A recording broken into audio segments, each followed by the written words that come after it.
साध संगत जी अगला सवाल जिहड़ा है वो गुरबाणी की तुक है जिहड़ी आसा की वार च आपां सुणदे हां कि होमै दीर्घ रोग है दारू पी समाहे।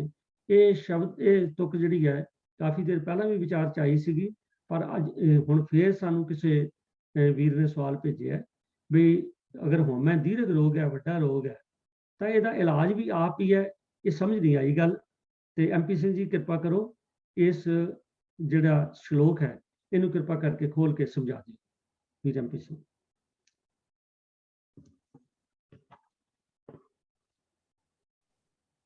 वाहिगुरू जी का खालसा खालसा वाहिगुरू जी की फतेह। तो जिस श्लोक के विचों ये पंक्ति जिदे बारे सवाल है वो आप जी के सामने स्क्रीन पर डिस्प्ले करवाई गई है। गुरु अंगद पातशाह का उच्चारण किया होया इस श्लोक है तो पहला इस श्लोक का पाठ कर लेंगे हाँ। महला दूजा। हौमै यह जात है हौमै कर्म कमाहे हौमै यही बंधना फिर जोनी पाए हौमै कित्थों उपजै कित संयम ए जाए हौमै एहो हुक्म है पया किरत फिराए हौमै दीर्घ रोग है दारू पी इस माहे कृपा करे जे अपनी तां गुर का शब्द कमाए नानक कहे सुनो जनो इत संयम दुख जाए। वो जड़ी पंक्ति के उत्ते सवाल आया है हौमै दीर्घ रोग है दारू पी इस माहे। तो पहला संक्षेप जे इस श्लोक के आखिरी अर्थ एक बारी सुन लेंदे हाँ।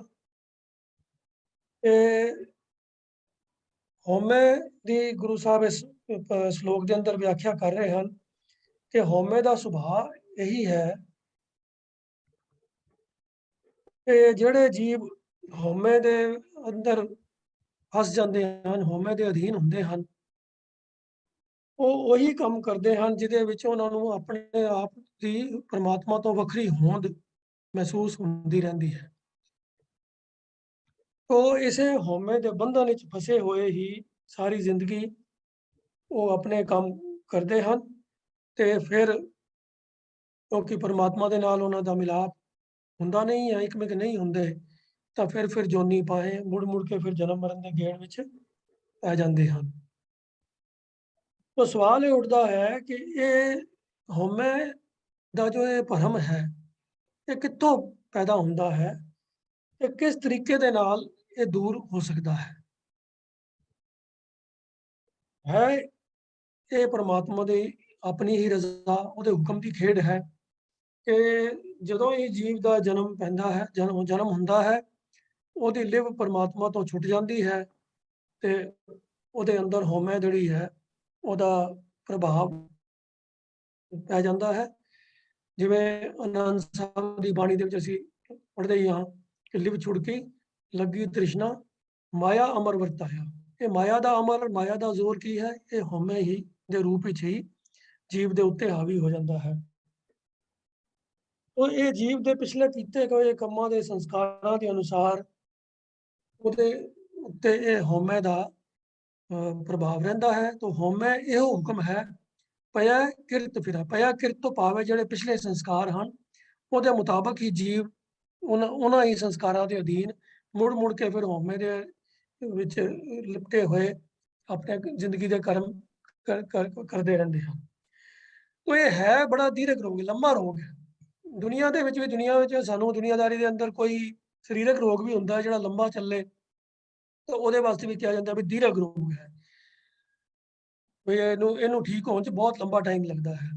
ਜਿਵੇਂ ਕਿਸੇ ਨੂੰ ਪੁਰਾਣੇ ਜ਼ਮਾਨੇ ਜਿਵੇਂ TB ਹੋ ਜਾਂਦੀ ਸੀ ਨਿਮੋਨੀਆ ਹੋ ਜਾਂਦਾ ਸੀਗਾ ਤੇ ਉਹ ਬੜੇ ਲੰਬਾ ਟਾਈਮ ਚੱਲਦੇ ਸੀਗੇ। ਕਿਸੇ ਨੂੰ ਅਧਰੰਗ ਹੋ ਜਾਂਦਾ ਸੀ ਉਹ ਵੀ ਬਹੁਤ ਲੰਬਾ ਚਿਰ ਚੱਲਦਾ ਸੀ। ਉਹ ਇਹ ਦੀਰਘ ਰੋਗ ਗਿਣੇ ਜਾਂਦੇ ਸੀ। तो इस तरीके ਦੇ ਨਾਲ ਇਹ ਜਿਹੜਾ ਹਉਮੈ ਦਾ ਰੋਗ ਹੈ ਇਹ ਵੀ ਦੀਰਘ ਰੋਗ ਹੈ ਕਿਉਂਕਿ ਇਹ ਕਈਆਂ ਜਨਮਾਂ ਤੋਂ ਸਾਡੇ ਨਾਲ ਤੁਰਿਆ ਆਉਂਦਾ ਹੈ।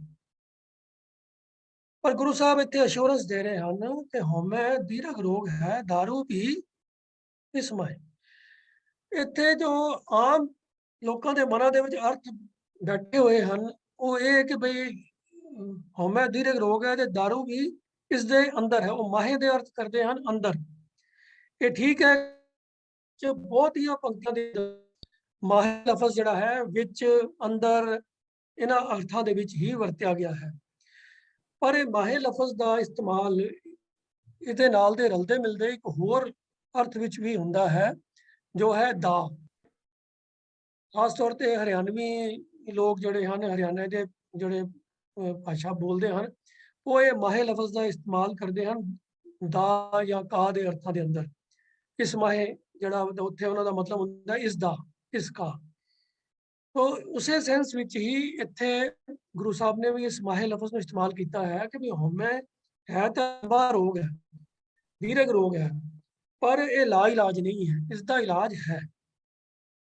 ਦੂਸਰੀ ਗੱਲ ਇੱਕ ਹੋਰ ਨੋਟ ਕਰਨ ਵਾਲੀ ਹੈ ਕਿ ਜਿੱਥੇ ਲਫ਼ਜ਼ ਪੀ ਆ ਜਾਂਦਾ ਹੈ, ਦਾਰੂ ਪੀ, ਤਾਂ ਉੱਥੇ ਜਿਸ ਅੱਖਰ ਦੇ ਪਿੱਛੋਂ ਪੀ ਲੱਗਿਆ ਹੋਇਆ ਹੁੰਦਾ ਹੈ, ਜ਼ੋਰ ਉਸ ਲਫ਼ਜ਼ ਦੇ ਉੱਤੇ ਦੇਣਾ ਹੁੰਦਾ ਹੈ ਤੇ ਅਰਥ ਕਰਨ ਲੱਗਿਆ ਵੀ ਧਿਆਨ ਉਸੇ ਲਫ਼ਜ਼ ਦੇ ਉੱਤੇ ਰੱਖਣਾ ਹੁੰਦਾ ਹੈ।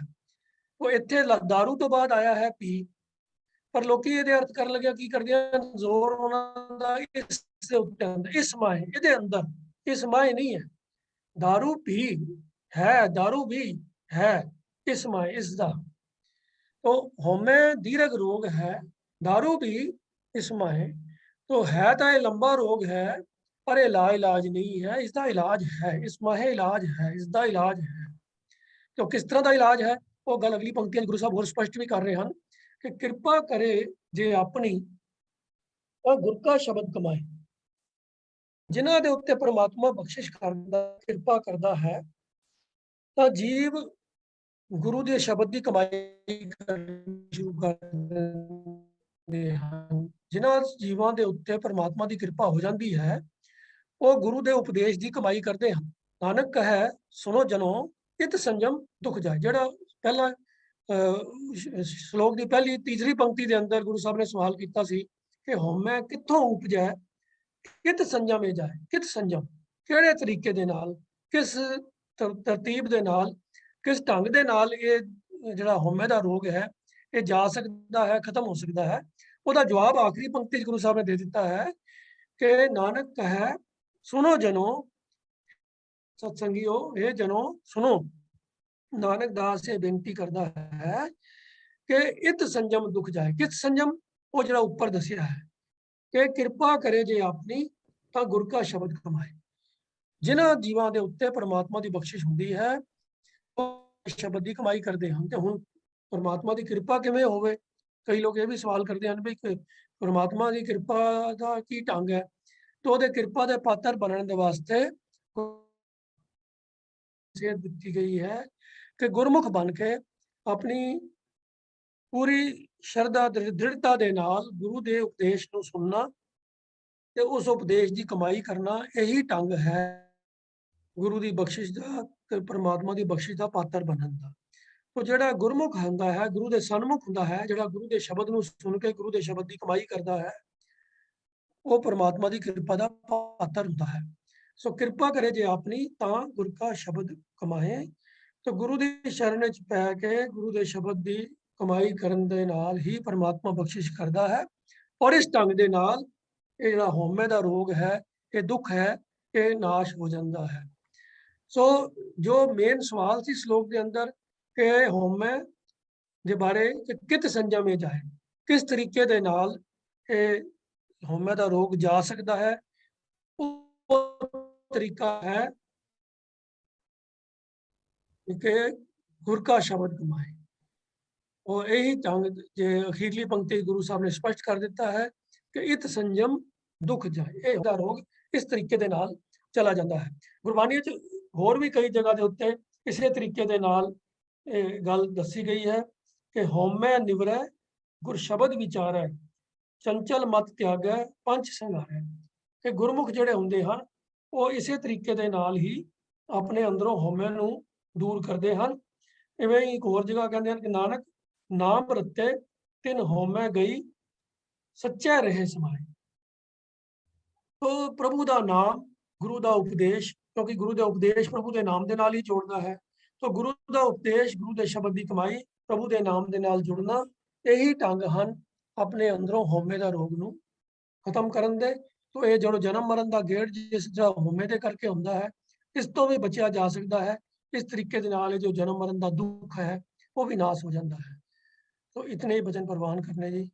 ਵਾਹਿਗੁਰੂ ਜੀ ਕਾ ਖਾਲਸਾ, ਵਾਹਿਗੁਰੂ ਜੀ ਕੀ ਫਤਿਹ। ਬੜੀ ਪੱਤੇ ਦੀ ਗੱਲ ਵੀਰ ਜੀ ਨੇ ਸਮਝਾਈ ਹੈ ਕਿ ਇਸ ਮਾਹੇ, ਇੱਥੇ ਆ ਕੇ ਕਨਫਿਊਜ਼ ਹੁੰਦਾ ਹੈ।